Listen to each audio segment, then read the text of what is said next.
За өдрийн өдрийн үзэгчтэй VIP тодруулга ярилцлага Чингис зочид буудлаас үзэгчтэй авахд хүрсээр байгаа гэлээ. За бид Монголд анхудаа зохион байгуулагдаж байгаа энтерпренеруудын чуулга уулзалтыг Синий телевиз мэдээллийн ивент итгэгчээр бол ажиллаж байгаа.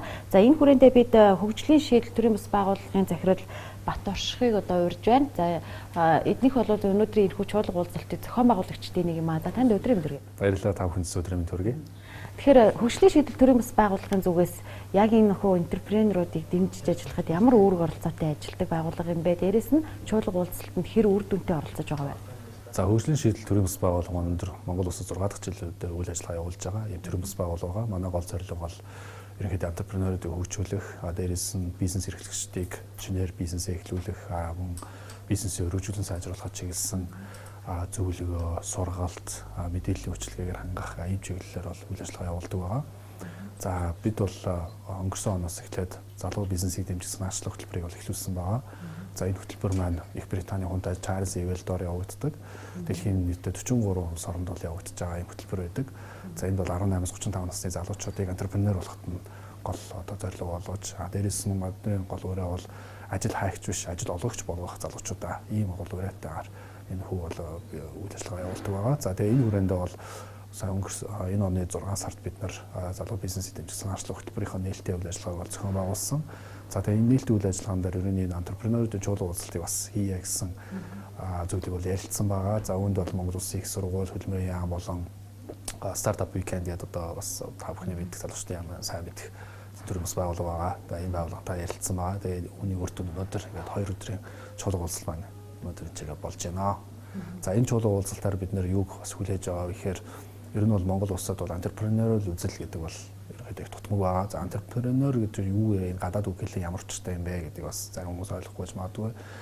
За ер нь бол энэ бол 18-аас 35 насны заавал залуучуудад хамааралтай ч биш. Ерөнхийдөө хүүхэд залуучууд, сургуулийн өмнөх насны хүүхдүүд ч тэр 40-с дээш насны болон тэтгэврт гарсан 60-аас дээш насны хүмүүс ч тэр бүгд нь хамааралтай. Өөрөөр хэлбэл Монгол утга нь юу гэсэн үг вэ гэхээр ерөөсөө шинэлэг шийдэл, шинэлэг зүйлийг яаж бий болгох вэ? Түүнийгээ хэрхэн одоо үр бүтээлтэй, үр дүнтэй болгох вэ? Энэ дээр л одоо гол асуудал байгаа. Өөрөөр хэлбэл бол төрийн албан хаагч тэр хувийн хвшилд ажилладаг нэг одоо манаач тэр цэвэрлэгч тэр компани захиралч тэр сургуулийн оюутанч тэр цэцэрлэг яасан сургуульд явж байгаа сурагч оюутанч тэр бүгд энтерпренерал одоо буюу шинэлэг шийдэлтэй байснаар тухайн одоо улс орны нийгмийнхаа болон одоо өөрийн хүрээлэн орчныхаа хөгжилд бол томоохон хувийн нэмэр оруулж байна гэж байгаа. Жил төрийн танай байгууллагад хичнээн залуучууд хандаж тийм ээ. Одоо энэ гарааны бизнесээ бид нар эрхлэх гэж байна. Ийм санаа байна. Надад ийм одоо боломж байна. Энийгээ би яаж хөгжүүлэх вэ гэж одоо зорж ирдэг бай. За бид нар бол өнгөрсөн оноос бол энэ үйл ажиллагаагаа эхэлсэн байгаа. За залуучуудад чиглэсэн. 18-аас 35 насны нийт 2000 гаруй залуучууд бидэнд хандсан. Тэдгээрээс бол бид нар бол 600 гаруй залуучуудад бол сургалт явуулсан байгаа. Тэдгээрээс 280 гаруй залуучууд нь бизнес төсөлтөө болоод за эдгээрээс бол зарим нь бол ингээд бизнесээ эхлүүлээд явж байгаа, зарим нь одоо ингээд эхлэх шатндаа бас ажиллаж байгаа. Гэхдээ Монгол улсын хувьд бол бизнес эхлэх тийм орчин гэдэг маань бас чухал. Одоо гадаадын орнуудад бол ялангуяа хөгжсөн орнуудад бол бизнес эхлэх тийм боломжийг Америкийн нэгдсэн улс, Англи, Британий орнууд бол маш сайн бүрдүүлж өгсөн учраас өнөөдөр та гой санаал авах юм бол тэрийг бизнес болох бүрэн одоо боломж байна. Бизнес гэхээр бас зарим хүмүүс их том зүйл гэж ойлгодог. Бизнес гэдэг бол нэгт хөргөөрч эхлэх боломжтой. Түүнийг хэрхэн ажил хэрэгч болох уу гэдэг чинь хамгийн чухал. Тэрнээс биш заавал энэ тэнд очиж туршлага судлаа, тэ одоо их цаг алдсан, их одоо хэдэн тэрбум төгрөг шаардсан ийм зүйл бол бизнес юм а гэж бол ерөөсөө тэгж ойлгож болохгүй. Маш энгийн бөгөөд амархан хийгдэх боломжтой. Гэхдээ хамгийн чухал нь ажил хэрэгч байдал. Үүнийг л бол бизнес гэж ойлгох хэрэгтэй байна. Энгийн бөгөөд амархан бизнесээ эрхлэх боломж нөхцөл нь байна уу манайд? Бай. Одоо жишээлбэл наадам болоход хүмүүс хууршуур зардаг шүү дээ. Хамгийн гол нь тэр хууршуурыг ажил хэрэгч байдлаар зарна гэдэг чинь юу гэсэн үг гэхээр цэвэрхэн орчинд тэр хууршуурыг хэн итгэж байгаа вэ? Хүн итгэж байгаа. Тэгэхээр хүнд зориулсан эрүүл. Тэгэхээр бид нар яг зүйл махаа, гурилаа, тосоо тэрийг бас зөв одоо эрүүл тийм бүтээгдэхүүнийг сонгох хэрэгтэй гэсэн үг. Дээрээс нь түүнийг зарж борлуулж орчноо зөв сонгох хэрэгтэй гэсэн үг. Мөн дээрээс нь үнэ зөв сонгож одоо тийм маш үнэтэй биш эсвэл одоо юу гэдэг хэрэгжтэй зөв сонгож болно шүү дээ. Үнэтэй хүмүүс өндөр одоо үнэ төлөх хүмүүст өндөр үнээр боломжийн төлөх хүмүүстэй хүмүүстэй боломжийн үнээр борлуулдаг ч юм уу. Тэрнээс биш одоо юу гэж нэхэр зургийн жишээ гэхэд хоол хүнсний асуудал Монгол маш төвөгтэй шүү дээ. Бид гараал нэг Хуанзан ч юм ресторан юм хоол идэхэд тос нь ямар тосон чарсан бол мэдэхгүй. Гэтэл нөгөө цай чанж байгаа одоо хөдөө орон нутгад хүртэл очиход сүтэ цай уух гэхэд хуурай сүтэ цай өгдөг штэ, хөдөө штэ тий. Тэгэхэд хажууд нь мал одоо үхэр хонь бүгд сайхан ингээ сүү гаргадаг мал хамтад байсаар байхад бид нар яагаад заавал хуурай сүтэ цай ууж өөрөө өөрсдөө хорлож байгаа жишээтэй ингээд эрүүл өөрсдийн насыг багасгаж байгаа жишээтэй. Тэгэхээр яг энэ бүх асуудлуудыг шийдэхийн тулд entrepreneurial буюу одоо entrepreneur маш чухал үүрэг гүйцэтгэх нь. Тэгснээр бол бид нар одоо улс орныхаа нийгэм эдийн засгийн хөгжөлтөд маш том хувь нэмэр оруулж чадна гэж үзэж байна. Entrepreneur хүмүүс бодит дэмжлэг бол хэрэгтэй. Нөгөө талаас яг хуу тань шиг ийм төрөмс байгууллагын ийм хүмүүс одоо ингээд дэмжээ туслаад явж ийж байгаа боловч нөгөө талаас бодлого боловсруулагчид энэ дээр ер нь яг яаж хамтарч ажиллах хэрэгтэй юм болоо. Бодлого боловсруулагчдын хувьд бол мэдээж энэ entrepreneur-ыг хөгжүүлэхийн тулд дэндийн зүгээс бол бодлого гарах хэрэгтэй байгаа. Тийм ч учраас бид нэр Швейцарын Женев хотод нэгдсэн үндэсний байгууллагын Empretec гэдэг хөтөлбөр байдаг. Тэр хөтөлбөрөөс Алехандро гэдэг хүний орж ирсэн байгаа. За тэр хүн бол ерөнхийдөө энэ дэрч бас entrepreneur-ийн одоо стратегийг эрхэн боловсруулдаг, бодлого боловсруулагчид бас гадна одоо өөр ямар оролцоотой төлөгчид энд бол үүрэг гүйцэтгэх юм бэ? Тэр талаар бол өөрийнхөө одоо нүүбийн одоо жишүүдийг бол хуваалцсан байгаа. За Африкийн орнуудад ялангуяа Африк болон өөр бусад хөгжиж байгаа орнууд бол яг энэ entrepreneur-ийн чиглэлээр бол бодлогоо боловсруулад гаргаад явж байгаа. За гол оролцогч одоо байгууллагууд бол мэдээж төрийн байгууллага одоо Монгол улсын хувьд бол хөдөлмөрийн яам болон боловсрол шинжилгээ ухааны яам ч гэдэг юм уу одоо хөдөө аж ахуйн яам ч гэдэг юм уу эдийн засгийн хөгжлийн яам ч гэдэг юм уу иймэрхүү яамдууд бол мэдээж төрийн зүгээс бол үүрэг гүйцэтгэх хэрэгтэй байна. Мөн ганцхан яам одоо төрийн байгууллага гэхээс гадна бол мэдээж академик байгууллагууд үүнд бол одоо их сургууль одоо институтууд судалгаа шинжилгээний байгууллагууд за нөгөө талаасаа бол төрийн бус байгууллага иргэний нийгмийн байгууллагууд нөгөө хамгийн бас чухал зүйл юу гэхээр нөгөө entrepreneur-ууд буюу бас бизнес эрхэлж байгаа entrepreneur-уудыг дэмжих ёстой одоо бизнес эрхлэгчид бол маш хэрэгтэй байгаа. За ингэсний эдгээрийн одоо бүгднгийнх нь оролцоотойгоор тэгш оролцоотойгоор хамтдаа ийм бодлогыг бол гаргаснаар энэ entrepreneur-ийн одоо стратеги гэдэг зүйл бол жинхэнэ утгаараа хэрэгжих тийм боломж нь бүрднэ гэж харагдаж байгаа. Японы улсын хувьд тэгэхээр 2020 entrepreneur стратеги гаргацсан байна. Орос улбооны улс бол ажиллаж байгаа юм дээр дээрээс нь Африкийн орнууд сая би өөрөө Лондон хотод нэг сургалтанд хамрагдсан. Тэгэхэд бол Уганда гэдэг улсын жишээлбэл жишээг сонссон. Угандагийн хувьд бол энэ бодлогоос боловсруулсан ингээ явж байна, эхэлсэн явж байна. За сая нүүбийн хүний ярьж байгаа бол одоо хамгийн сүүлийн байдлаар Эквадор улсад бас энэ бодлого маань бас стратеги маань одоо боловсруулагдаад явж байна гэж байна. Тэгэхээр улс орнууд бол энэ дээр бол маш их ажлуудыг хийж байна. Бид ч гэсэн хоцрохгүй байх хэрэгтэй. Хоцрохгүй байхын тулд бүгдийн оролцоог бол эрх тэгш бол оролцуулаад бүгдийн дуу хоолойг оролцуулаад хамгийн гол нь Монгол улсад хэрэгжих үйс Монголын яг одоо версион буюу Монгол хувилбарыг гаргаж ирэх юм бол бидэнд бол маш хэрэгтэй зүйл болно гэж үзэж байна. Одоо гарааны бизнес эрхлэж байгаа залуучуудад ялангуяа телевиз үзэж байгаа залуучууд байгаа хэл та янз бүрийн санаа толгойд нь орж ирдэг. Нэг юм хийчмээр юм шиг, нэг тийм хийчмээр юм шиг гэл салбар бүр рүү орчих гол байдаг тийм ээ. Тэгвэл яг одоо та телевиз үзэж байгаа залуу одоо бизнес эрхлэж байгаа тэр санаагаа олцоод байгаа залуучууд хандаж хэлэхгүй юу? Одоо юу хэлэхгүй вэ гэхээр яг аль салбар руу жишээлбэл Монголд одоо тийм ээ энэ гарааны бизнесийг эхлүүлэхэд амжилт олохоор байна вэ? Нөгөө талаас ер нь залуучууд энэ дээр бас юуг анхаарах шаардлагатай бол? За яг залуучдын хувьд бол мэдээж өөрсдөө янз бүрийн зүйлийг санаж бодож явж байгаа. Тэгээд өнөөдөр жишээлбэл Алехандро гэдэг Empretec-ээс ирсэн тэр хүний лекц дээр бол хүмүүс маш их санаа байдаг. Тэр санаагаа хэрхэн фильтр хийх вэ? Одоо алийг нь сонгох уу? Тэр сонголт доторс бас яг энэ Монгол улсад одоо хэрэгжиж болох үс нь айл угаад дахин одоо шалгуур тавьж сонгосоор эцэстээ нэг хэдхэн яг санаа бол үлдэнэ. Тэр санаа маань үнэхээр хэрэгжих үү мөн үү биш үү гэдэг гаргаж ирээд хүн дээрээ бол ажиллаж эхлэе яагаад. Тэгэхээр мэдээж янз бүрийн санаанууд байгаа. За тэгээд тэр санаа болгон мэдээж хэрэгжих нь байгаа, хэрэгжихгүй нь хамгийн гол үзэл алхах хэрэгтэй. Тийм учраас бол яг энэ салбарт эсвэл энэ чиглэлээр хийж чадахгүй. Яг тэгэхээр магадгүй одоо бидний бодож байгаа магадгүй за энэ салбарт чудлаа байх таа гэж бодсон бизнес санаа маань гинт хүч авахыг үүсэхгүй. Бид тэрийг бол хэлж мэдэхгүй. Тэгэхээр хамгийн гол нь юу гэхээр entrepreneur хүний өөрийнх нь ухаан, тэр мэдлэг. За тэгээд хамгийн чухал зүйл юу гэхээр ментор гэж хүмүүс байгаа.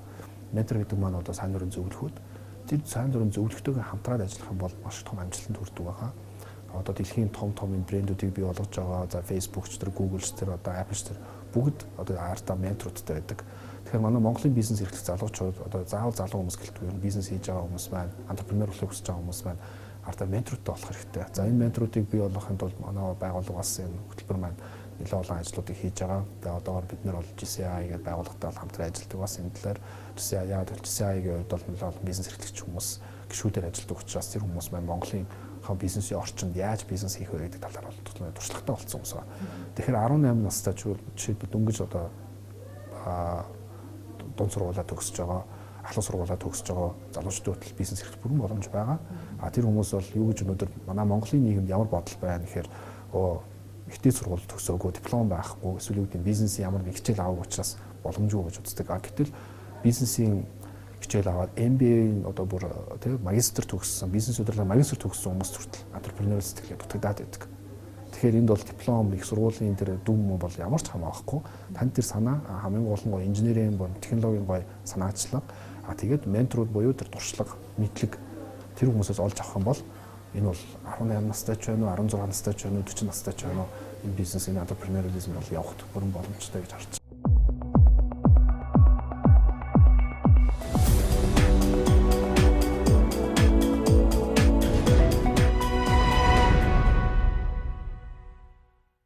Японд бол сая бас ерөнхийдөө энд ингээд сонсож байхад Японд яг энэ энтерпренер хүмүүсийг хөгжүүлэхийн тулд ерөнхий боловсролын сургуулиас нь эхлээд заадаг гэж юм л да. Манайд одоо ингэж зааж болох уу? Ерөнхийдөө сургалтын хөтөлбөр рүү оруулж болох уу? Боломжтой. Угаасаа бид нар сургуулийн өмнөх наснаас эхлээд болох хэрэгтэй гэж үзэж байгаа.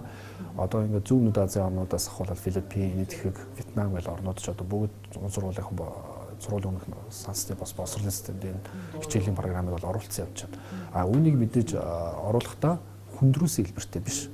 Хамгийн гол нь би Филиппинд явж байхдаа яг энэ баг сургуулийн одоо 1-4 анги тийм сургалттай баг сургуулийн яг энэ бизнесийн хичээл нь орцгоож үзчихсэн.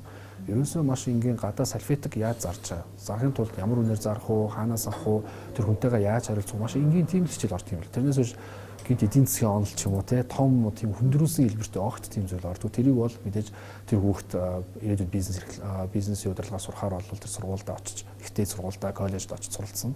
Хамгийн гол нь дунд сургууль, баг сургуульд гол заадаг зүйл бол entrepreneurial буюу одоо тэр хүнтэй яаж харьцах уу, өөрийнхөө борлуулах чадварыг яаж бий болгох уу, өөртөө байгаа нөөц боломжоо яаж борлуулах уу, энэ тал дээр нь илүү анхаарал тавьж илүү сайн сурах юм байна.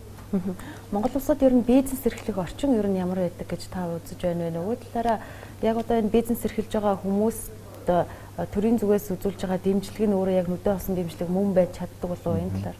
Мэдээж төрөөс бол маш их дэмжлэг үзүүлж байгаа шүү дээ. Тэгэл сая Батлан даалтын сан гэж байгуулагдсан. Дээрээс нь жижиг үйлдвэрийн сан гээл те бизнес эрхлэгчдүүд бол нэлээд гоё зүйлсүүд бол гаргаж ирж байна. Төр гэхээсээ илүү миний бодлоор бизнес эрхлэгчид маань өөрсдөө нэгдүгээр шүү дээ. Хоёрдугаар хэрэглэгчид маань өөрсдөө энэ дээр бол анхаарал тавих хэрэгтэй гэж бодож байна. За хэрэглэгчдүүд бас яах хэрэгтэй гэхээр аливаа дэлгүүрт ороод юм уу ресторанаар одоо дэлгүүр хаан чарш үйлчлүүлдэг эсвэл бараа бүтээгт бодлож авлаа гэхэд энэ үнэхээр миний ядаа эрүүл мэнд, эрүүл ах уу те одоо юу гэх аюулгүй байдал энэ бүгдээ яг стандартыг хангаж гинүү гэдэг дээр юу тавьж хэрэгтэй. Шаардлага тавьж сурах хэрэгтэй байна. Тэрнээс биш за яах вэ буузаа нийцчлээ тэр нь тэмээний мах байсан юм байна ингээл өнгөрдөг биш. Эсвэл ерөөс яагаад та нар ингэж байгаа? Энэ дээр шаардлага тавьж сурах хэрэгтэй. Тэгжиж тэр бизнесүүд илүү чадварчин сайжирна. Тэгээд үнэхээр одоо юу гэх юм муу буруу зүйл хийдэг бизнесүүд аяндаа хаалгаа бариад хаагдна хүн хойлонд олон нийтэд буруу муугаараа танигддаг болно. Харин сайн зүйл хийдэг үнэхээр одоо шинэлэг одоо санаа шинэлэг эрүүл одоо бүтээгдэхүүнээр байнга үйлдвэрлэдэг ийм бизнесүүд төр хүмүүс одоо хэрэглэгчид маань илүү оршуурч одоо явна шүү дээ. Тэр бизнесүүд илүү хүчээ аваад илүү өргөжих тийм хандлага руу орно.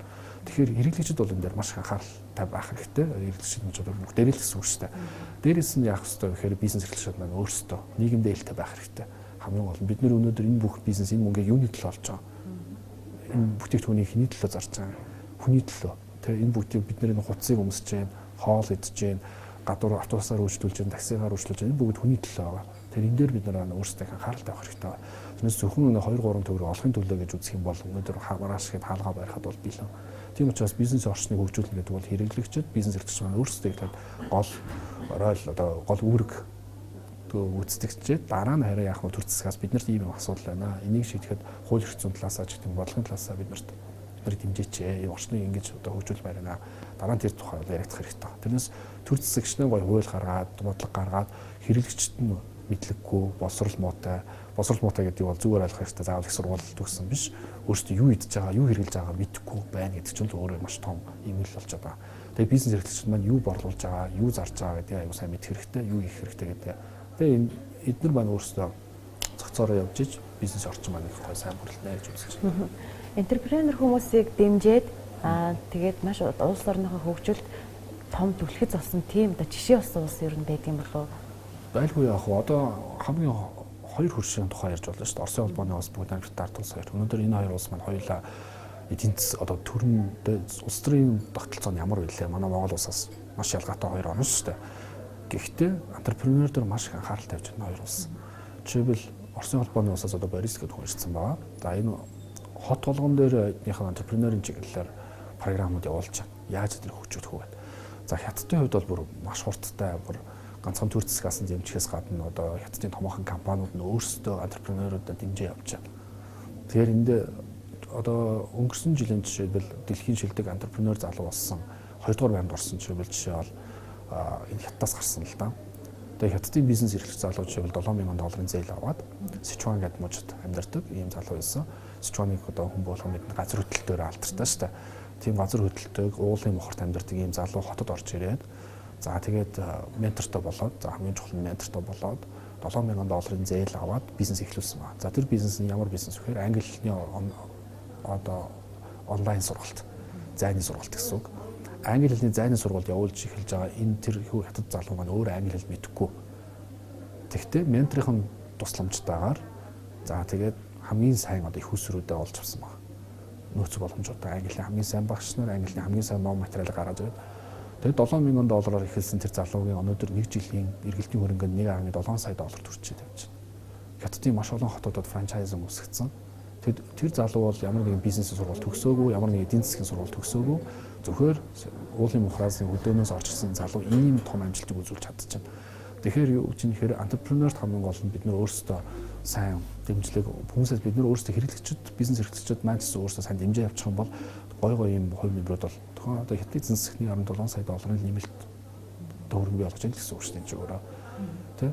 Тэгээд өнгөрсөн оны тэр дэлхийн шилдэг энтерпренеруудын бас энэ тэмцээн болоход бол ерөөсөө 80 гаруй орноос сонирхолтой зүйлс ярмаар байна л да. 80 гаруй орноос аппликейшн ирсэн. Одоо нийт тэмцээнд одоо оролцохоор материалууд ирсэн. За тэрнээс 20 одоо шортлист буюу одоо үлдсэн 20 нь бол хориулаа Азийн орнуудаас үлдсэн. Ерөөсөө Европ, Америк, Африк орнууд бүгд хасагдсан. Ганцхан Ази тэр үлдсэн 20 нь хориулаа Азийн орнуудаас. За тэгээд энэ дотроос шилдэг 5 нь үлдсэн. Бас Азийн орн мэдээж. Тэгээд шилдэг 5-аас шилдэг 3 нь үлдсэн. Тэгээд Азийн орнуудаас. Хятад энэ итгэх Шри-Ланк гэсэн 3 орн үлдсэн байна. Тэгээд энэ 3 орны бизнес эрхлэгчдээр хятадын хувьд бол сайн ярьсан. За энэ итгэх Шри-Ланкийн хувьд бол илүү дахин босруулах бүтээгдэхүүнээс бизнесийн санаа гарч ирсэн ийм сонирхолтой санаанууд явж ирсэн. Тэгээд энэгээр бол тухайн бизнес эрхлэгчид маш их том их хэмжээний орлогыг их ажлын байруудыг дээрээс нь ганцхан би өөрөө одоо энэ Улаанбаатар хотод одоо бизнес үйл ажиллагаа хийх биш. Яаж тэр бизнесээ өргөжүүлэх вэ? Тараах вэ? Улаанбаатар Монгол улсын 21 аймагт дээрээс нь ганцхан Монгол улс биш өөр одоо хэлийн чандд одоо магадгүй манай хувьд бол хамгийн ойрхон хаана гэж болох Оросын холбооны улс одоо визгүй болж байгаа гэл тэ Оросын холбооны улсад магадгүй байж болох энэ бизнесийн салбар нь магадгүй уршаа хятад салбартай байж болох юм. Их битэр ингэж өргөжих тухай энтерпренерүүд маш сайн сэтгүүл юм болох. Өнөө маш олон гоё санаанд гарч ирж чадж байна л да. Тийм. Танаас бас нэг зүйл асуумаар байна л да. Ерөнхийдөө бизнес зөвлөгөө өгдөг энэ хүний хувьд Монгол улсад энэ бизнесийн салбар тэр дундаа энэ эдийн засгийг төрөлжүүлэх асуудал ер нь ямар хэмжээнд байна гэж та хэлж байна үзэж байна. Ер нь бол төрөлжүүлэх салбар бол тодорхой хэмжээнд бол сайн ч биш муу ч биш явагдаж байгаа. Хамгийн гол нь бид нар төрөлжүүлэх тал дээр сэтгэлгээн дээр бид нар бас сайн хөрөнгө оруулалт хэрэгтэй. Энэ төлөв сургалтуудыг бас сайн хийх хэрэгтэй. Энэ төлөв лекц семинаруудыг сайн явуулах хэрэгтэй. Тэгэл төрөлжих гэдэг бол мэдээж хайрцанаасаа гадуур сэтгэл гэсэн үг шүү дээ. Одоо тэг олно онлайн хэллэгээр бол яаж хайрцанаас гадуур сэтгэхгүй гэдгийг сайн явах хэрэгтэй. Тэгэхээр өнөөдөр бид нар яаж яах нэхэр за нэг нь хууршуурын ганц нийлэхэд хууршуурыг ашигтай ингээ бүгдээр адилхан хууршуурл хийж байгаа шүү дээ. Тэгэхээр яаж н хууршуурыг төрөлжүүлж болох вэ?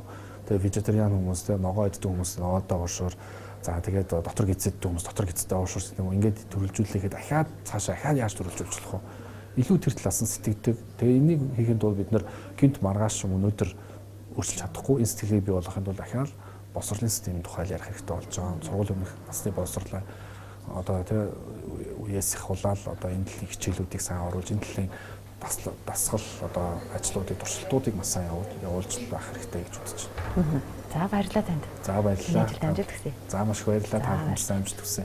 Баярлалаа.